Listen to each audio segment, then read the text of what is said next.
السلام عليكم، ازيكم عاملين ايه؟ وحشتوني. انا ميرو للطبخ الصعيدي والافكار، جاي بسلم عليكم مع ملكات اليوتيوب. هنشجعكم وهنبدأ معاكم بتنظيف التربو. زي ما انتم شايفين التربو ده اخر حاجة بالنسبة لي في تنظيفات المطبخ، ولسه هنشوف جروب الملكات هيعملوا ايه. هبدأ معاكم تنظيف التربو بالخلطة الشهيرة بتاعت قناة هبة أبو الخير بوبستا. الخلطة دي جميلة جدا، بتعجبني في تنظيفات المطبخ، حيطان وسيراميك وأرض وكل حاجة، واستعنت بيها في كل خلطاتي ووصفاتي في التنظيفات. زي ما انتوا شايفين دي مية سخنة وشوية اريال وشوية بريل مواعين وشوية كلوركس ألوان زي ما انتوا شايفين، وتقلبيهم مع بعض في الخلطة دي بالمية السخنة. اول ما الاريال كده يدوب مع بعض والخلطه تاخد على بعضيها، تبتدي بقى تنضفي بيها اي حاجه انت عايزاها. انا هنا النهارده استعنت بيها في تنظيف التربو، وكمان جبت الخرطوم وسديت البلاعه بتاعت البانيو وابتديت ادعك فيها. شايفين بقت بربرج ازاي؟ وجبت الخرطوم وانا بشطف عشان اشطف الحاجات. شايفين التربو كان فين وبقي فين؟ يعني حاجة ما اقولكوش بصراحة. وكمان لما لينت الادراج فنزل كل، على بال ما دعكت الجسم بتاع التربو كانت الادراج نصها لان ونصها نضف. هنا خلاص رجعته بيبرج زي الفل اهو، وحطيته في المطبخ ورصيت فيه الحاجات اللي كانت فيه كلها. وانا اتمنى المطبخ كله والله يبقى تربو، والشقة كلها تبقى تربو. بصراحة بيشيل حاجات بالعبيط وبالهبل. ماشي. الفيديو لسه ما خلصش يا جدعان، هنسيب تنظيف التربو. وتعالوا قبل ما القطر يمشي نروح لحبيبتنا وملكتنا في ملكات اليوتيوب، عبير، ازاي نتغير للأحسن، ونشوف عبير عملت ايه في مطبخها ونظفت ايه هي كمان، ونكمل حلقتنا. وبعد ما غسلنا التربو مع ميرو، قناة ميرو للطبخ الصعيدي والأفكار، هندخل على المواعين طبعا ونغسلها. أنا طريقتي في غسل المواعين، بجيب طبعا بغسل بسلكة مواعين العادية، وبجيب الحاجات الكبيرة عندي في المطبخ وابدأ اغسلها علشان ايه توسع عليا، واعرف اغسل المواعين اللي صغيرة زي الاطباق والكوبايات كده براحتي. باخدها بغسلها واشطفها طبعا واكون مهيئة مكان كده علشان اصفي فيه المواعين. ممكن اصفي على الصينية دي، وممكن احطهم على الصفاية التانية من الحوض اللي بيها اني يبقوا ملمومين في حتة واحدة. بعد كده طبعا كالمعتاد بنبدأ بغسل الكوبايات. طبعا انا مسرعة الفيديو علشان بس وقت الفيديو وما يطولش عليكم. وللعلم ان كمية المواعين دول هم حبة صغيرين مش كتار، ما خدوش 5 دقايق معايا، بس سرعت الفيديو بس علشان تشوفوا ملخص بس اللي انا بعمله. بغسل المواعين، ببدأ بالكوبايات واشطفها، وبعد كده ادخل على الكنك، الشوبات، الكوبايات الكبيرة، الحاجات اللي زي كده بغسلها وانضفها. وبعد كده ادخل على الاطباق اغسلها وادعكها دعكة حلوة. وعندي كمان حاجة بحب اعملها دايما، بحب اشطف المواعين. بعد ما اشطفها اجيب طبق كبير كده واحطها في مية سخنة سخنة جامدة خالص، بتعمل لها مع خل، مية سخنة خالص بخل، بتعمل لها عملية تعقيم كده خالص، وتخلي الاستانلس، الناس اللي كانت بتسأل الاستانلس بيبرق ازاي كده معاكي، لاني بعد ما بخلص خالص غسيل المواعين بجيب طبق كبير كده وبحط فيه شوية مية سخنين جامد وخل، يعني او تحطي بعد ما تخلصي وتشطفيها خالص بالغسيل العادي، تحطي المواعين وعليهم نقطة خل وتشغلي المية سخنة، بحيث يعني مش مهم تغرقيهم اوي في المية، بس يتغلغلوا كلهم. تسيبهم كده 5 دقايق في المية السخنة جدا والخل يتعقموا. بعد كده تنشفيهم وتشيليهم او تصفيهم وتشيليهم على حسب الطريقة اللي انتي متعودة عليها. وكمان لو كستلت مرة على الاطباق في حكاية الغسيل او النقع في الاخر شطف بمية وخل، لازم الحاجة اللي ما بفوتهاش دايما، المعالق والسكاكين لازم تتنقع في مية سخنة مغلية وخل، دي لان هي اللي بتتحط اول حاجة في بق، فلازم يكون لينا طريقة تنظيف وتعقيم ليها خاصة جدا. بس كده بقى. بعد ما خلصت حبة المواعين اللي عندي وصفتهم، هم حطهم في الحوض عشان هنقعهم زي ما قلت لكم، وبعد كده نقعتهم وحطيتهم في المطبقية. يلا بقى قناة نشوف ازاي القناة. نتغير للأحسن لصاحبتها عبير. خلصت طبعا المواعين، قلت بقى ندخل على الأدراج. لازم قبل ما تبدأي تنضفي دولاب المطبخ بتاعك تنضفيه من جوه قبل ما تنضفيه من بره. فأنا بدأت بقى بالأدراج لأنها مكركبة. ده منظر الأدراج. طبعا لسه ما بدأتش أعمل أي حاجة فيها، هبدأ بالسهل قبل الصعب. وده تنظيف موسمي، انا مش هنضف على العيد ومش هنضف في رمضان، هو ده كده خلاص التنظيف الموسمي. هلمع الدرج بالملمع اللي انا عاملاه للاخشاب، ملمع ومعطر جميل جدا. ده درج انا حاطه فيه مفاتيح الانابيب وجلدها وشويه حاجات كده هطلعه، ومش مكركب قوي بس محتاج تنظيف برضو من اول لاول، لازم ايدك تبقى في الحاجه. ده درج الكركبه وفكره جميله جدا عجبتني. عندي هنا علب حلاوه طحينيه كبيره، حطيت فيها الحاجات اللي استخدامي فيها مستمر او على طول او بحتاجها على طول حطيتها في علبه، والحاجات اللي استخدامها قليل حطيتها في علبه تاني. الدرج اتنظم وبقى زي الفل. فايده التنظيف الموسمي ده ان انت بتطلعي اي كركبه انت مش محتاجاها وترميها او تخلصي منها في اي مكان. ده الدرج الصعب جدا، درج الاكياس. عايزه اقول لكم اكتر درج بنضفه وانظمه كل شهر يمكن. طبعا هطلع الاكياس واطبقها بطريقه الحجاب اللي انتوا شايفينها دي. منظر الاكياس طبعا وهي على الارض شكلها ايه ما اقولكمش، بس على مين هخليهم حبه قد كده. طبعا بعد ما طبقتهم كلهم واللي لقيته مش صالح اتخلصت منه. طبعا عندي هنا برضو علب حلاوه طحينيه حطيت فيها الاكياس دي زي ما انتوا شايفين، 1 2 هما 3. واكياس الساندوتشات دي اللي من ورا في الكيس الصغير دي في الترتيب اللي جاي هجيب لها كده علبه مناديل ان شاء الله باذن الله واحطها فيه. واسفه جدا على صوتي واخده دور برد. يلا بقى نشوف الادراج فيها ايه. ده درج انا العلبه دي حاطه فيها، علبه الحلاوه دي حاطه فيها كل ما يخص الحلويات. دي المعصم اللي انا بصور بيها، والورق الكب كيك والولاعه، كوتشينه كده كنت ركناها من العيال. و الدرج التاني ده المنظمات اللي انا عملتها بعلب الحلاوه الطحينيه، نفعتني جدا. ما ترميش في حاجات مش لازم نرميها. دي فوط المطبخ، في فوط موجوده وفوط في الغسيل. ده علبه حاطه فيها شمع وكبريت. انا عندي كشاف بس احتياطي لازم اخلي عندي شمع وكبريت. ومفاتيح الانبوبه وجلادها جنبي برضو. دول بقى الدرجين اللي تحت بعض نظمتهم. اللي بستخدمه خليته في درج، واللي مش واللي استخدامه قليل برضو في درج تاني. وهنا الدرج ده حطيت فيه برضو باقي الحاجات. ده حطيت فيه كل بولات الشوربة. يلا بقى القطر مستني، هنروح المنوفية نشوف قناة ابداعات ندى هتعمل ايه في المطبخ بتاعها النهاردة. اوعوا تروحوا في حته. وبعد ما بطه نضفت لنا ادراج المطبخ، يلا بينا بقى نشوف هننضف الميكرويف بتاعنا ازاي ونخليه فله شمعه منوره.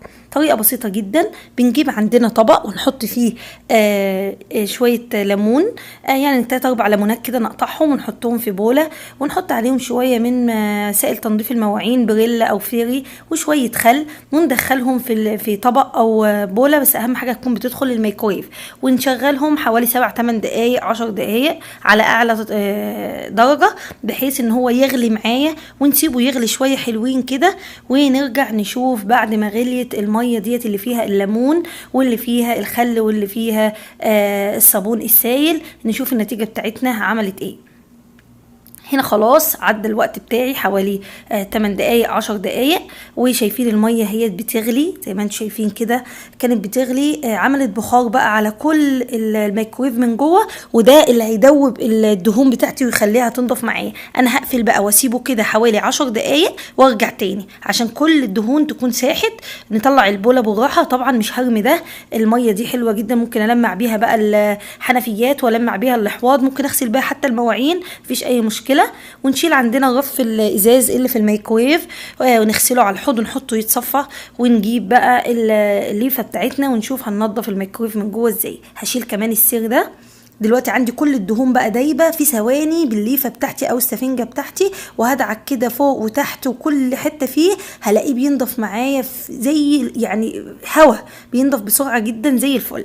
شايفين ندعك كل الجوانب. طبعا فصلت الكهرباء واغسل بقى كويس جدا حلو من فوق ومن تحت، ولا اديله ايه ليفه حلوه كده ليفه كله كده. ولو في شوايه من فوق نغسلها برضو لان بيتجمع فيها الدهون. طبعا لمعته بقى بالفوطه بعد ما دعكته كويس، وعندي الرف الازاز اهوت او الصينيه الازاز دي نشفت، حطيتها بقى كده وركبتها. شايفين بقى عندي زي الفل وبقى نضيف. لو عملت الحركه ديت كل اسبوعين هيبقى الميكرويف بتاعك زي الفل ومش هيبقى فيه دهون خالص وهيعجبك. يلا بينا بقى على عزة في القليوبية نشوفها بتعمل ايه. دلوقتي بقى بعد الميكروويف ما خلاص ونضفناه، هننضف دلوقتي الرخامة بتاعة المطبخ. طبعا لو عندك اكتر من رخامة هتعملي نفس الطريقة. انا كده عندي اول حاجة هجيب طبعا الرخامة بتاعتي نضفتها من اي اتربة خالص، مبقاش عليها اي تراب، فانا عايزة اعملها واعقمها كويس جدا. فهجيب معايا بيكربونات الصوديوم، وهبتدي ان انا اوزع على الرخامة بتاعتي كلها بالشكل ده كده، وهحط عليها كده خل. شايفين اول ما هحط الخل هيتفاعل ازاي اهو.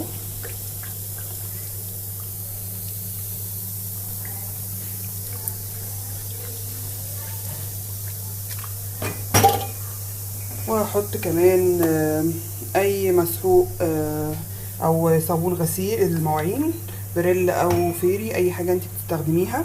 ومعايا كده السلكه بتاعه المواعين دي اهي نضيفه وناشفه لسه، انا مش بلها ميه عشان انا عايزه لما ادعك كده تفرك لي الرخامه كويس جدا ببيكربونات الصوديوم، وطلع لي اي دهون او اي حاجه لازقه في الرخامه. وطبعا لازم كل ده عشان التعقيم والتنظيف، علشان طبعا احنا بنقطع وبنعجن بنعمل اي حاجه على الرخامه تبقى متعقمه ونضيفه واحنا ضامنينها كده. طبعا كويس جدا تمشي على الرخامات بتاعتك كلها، او لو هي رخامه واحده زي كده بحب اعملها كده على طول اهي. كويس جدا اهي. والاحراف طبعا واي حواف فيها كده برضو تمشي معاها كده اهي كده كويس قوي. بعد كده بقى بجيب قماشه معايا مبلوله علشان امسح بيها كل الحاجات دي بالميه كده. دي قماشه كده برضو نضيفه بس مبلوله. طبعا كل حاجه نضيفه، لان لو عملتي بفوطه مش نضيفه هتوزعي البكتيريا اكتر على الرخامه ومش هتعقميها كده. طبعا علشان بالميه، فوطه بالميه كده، اضمن ان الصابون وكل حاجه ازلناها من على الرخامه كويس جدا، واشطفها وارجع اعمل بيها تاني. واخر حاجه معايا الفوطه دي كده طبعا نضيفه اهي وصغيره، انا عاملاها للرخامه. هبتدي ان انا انشف بيها بقى كده والمع. طبعا هتشوفوا بقى الرخامه بتلمع ازاي ونضيفه ومتعقمه اهي بالشكل ده كده اهو. خلصتها. شايفين الرخامه بقت جميله ازاي. دلوقتي بقى ان شاء الله هنطلع على المنصورة ونشوف منى. وبعد ما خلصنا الرخامة عند عزة، تعالوا شوفوا ازاي بحافظ على البوتاجاز بتاعي عشان اخليه دايما نضيف، وعشان يفضل دايما نضيف قدامي ويقعد فترة طويلة جدا محافظة عليه. عندي طبعا البوتاجاز بتاعي بقاله كام سنة ما شاء الله، ولسه جديد نوفي زي ما هو، وده بيرجع لحفاظك انتي على الحاجة بتاعتك. انا طبعا بنضف البوتاجاز بتاعي يوميا بعد كل اكلة، وانا غسلت البوتاجاز معاكم كتير فما حبيتش ان انا اعيد الفيديو تاني. بنضفه بغسله عادي بمية وصابون عادي جدا. ده بعد كل وجبة. ليه؟ انا اصلا ببقى مرتاحة نفسيا وانا منضفة البوتاجاز بتاعي. لو البوتاجاز بتاعي مش نظيف ما ببقاش اصلا مرتاحة نفسيا وانا قاعدة بطبخ، يعني وانا بطبخ ما ببقاش مرتاحة نفسيا. وكمان عشان تحافظي عليه ويفضل دايما جديد. هنا بقى التنظيف العميق اللي انا ببقى اعمله له كل فتره، مثلا بغسله بميه، بغسله بسلكه، وبغسله طبعا بالكلوركس الالوان. بحب دايما اغسله بالكلوركس الالوان او بالعلبه اللي هي اللهلوبه دي، اكيد كلكم عارفينها، سواء ده او ده، بس الاغلبيه كلوركس الوان لان هو بينضفه معايا بسرعه جدا وبيخليه نضيف وبيلمع وريحته بتبقى حلوه. وبعد كده بغسل العيون واسيبها تنشف، وبغسل الحمالات وانشفها، وابدا انه انا اغلف الحمالات زي ما حضراتكم شايفين كده بطريقه طريقتها سهله جدا، يعني مش محتاجه اي حاجه. بس صراحه الطريقه دي بتحافظ جدا على الحماله بتاعه البوتاجاز، وبتخليها تفضل فتره طويله معاكي من غير ما يجي عليها دهون. حتى لو جه عليها دهون من تحت الورق بتبقى حاجه ضئيله جدا جدا. تمام. بغلفها اهو، هوريلكم الفينش وهوريلكم البوتاجاز بعد ما انا غلفته، وازاي بحافظ على بوتاجازي دايما نضيف وما يجيش عليه دهون. حتى سلك البوتاجاز نفسه، الفيشة اقصد، برضو مغلفاها تمام، باللي هو الشكرتون اللي هو ملون كده. خلاص خلصت البوتاجاز. لو عندي بقى عين ما بستخدمهاش، ببدأ برضو ان انا اغطيها بورق فويل عشان خاطر احافظ عليها وما يجيلهاش اي دهون. كده خلاص خلصت الفيديو بتاع النهاردة، يا رب يكون نال اعجابكم.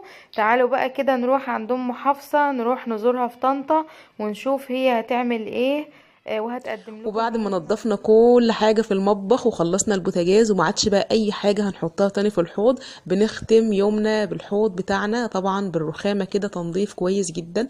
زي ما انتم شايفين كده، ده اخر حاجه انا بفضل اعملها في المطبخ علشان بقى اطلع منه والحوض فاضي ما فيهوش اي حاجه، ولا معلقه ولا كوبايه ولا اي حاجه خالص تكون فاضله ان انا هغسلها فيه.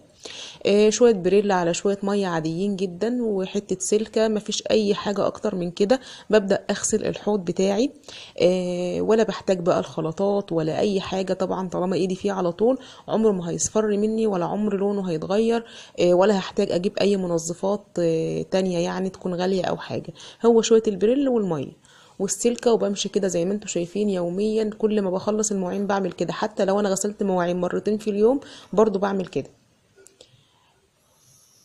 بيفضل بقى شكله نظيف كده وجميل. وطبعا هتشوفوا النتيجة النهائية معايا في اخر الفيديو.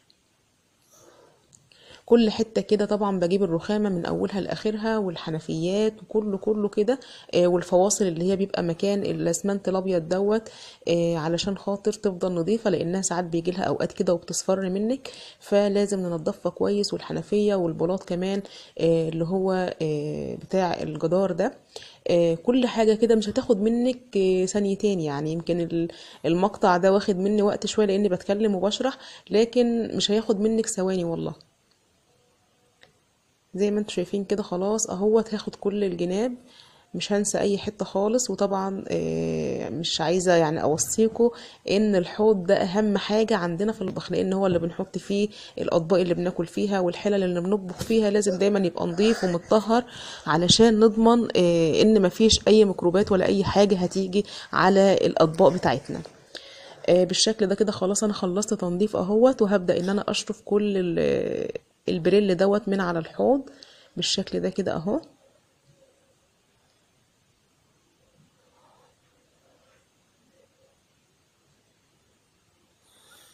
في مساحة كده صغيرة تطلع يعني بشوفها كده للحوض وللرخامة. ان شاء الله هبقى اجيبها، طبعا شكلها تبقى مريحة جدا ان انا احط المية كده واشد بيها البريل على طول، بتنجز في الوقت بصراحة. ان شاء الله هبقى اجيبها.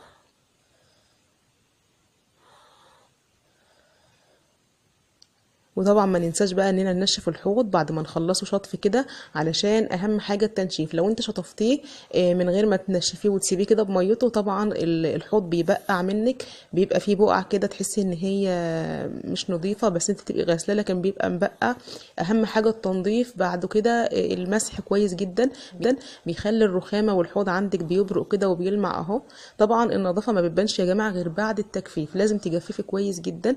طبعا اتمنى يكون فيديو النهارده عجبكم ونشطكم مع فريق ملكات اليوتيوب، وتكونوا تنشطوا معانا كده. وده طبعا اكبر تحدي بينا كلنا، كل واحده عملت حاجه. طبعا بجد اتمنى الفيديو يكون عجبكم وفكرته تكون عجبتكم. ان شاء الله نشوفكم في فيديو جديد ان شاء الله.